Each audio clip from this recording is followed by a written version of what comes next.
রাধে রাধে বন্ধুরা, এই বারাউলিতলার মা সরস্বতীকে বিসর্জন দেওয়া হবে আজকে। তো তাড়াতাড়ি করে ঠাকুরটা বার করে আনলাম। তো গাইস, দুজন মিলে ধরে সাইকেলে তোলা হলো ঠাকুরটারে। তো বন্ধুরা, কে কে গার্লফ্রেন্ড বয়ফ্রেন্ড নিয়ে ঘুরতে গেছো সরস্বতী পুজোয় কমেন্টে লিখে জানাবে। আমি তো কাউকে নিয়ে ঘুরতে যাইনি, গার্লফ্রেন্ড নেই আমার। তো তারপরে পাকপাড়ায় চলে আসলাম। মন্দিরের সামনে পুকুর আছে, উৎসরা করা পুকুর।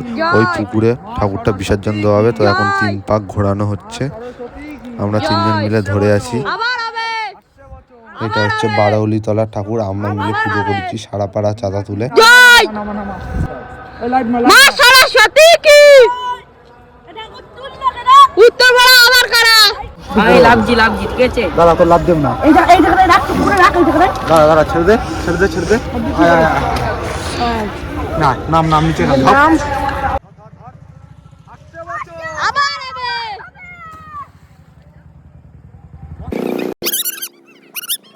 তো গাইস, ঠাকুর ভাসানো হয়ে গেল অনেক দিন বাদে, আবার ব্লগ বানাচ্ছি। রাধে রাধে, দেখা হচ্ছে নেক্সট ব্লগ।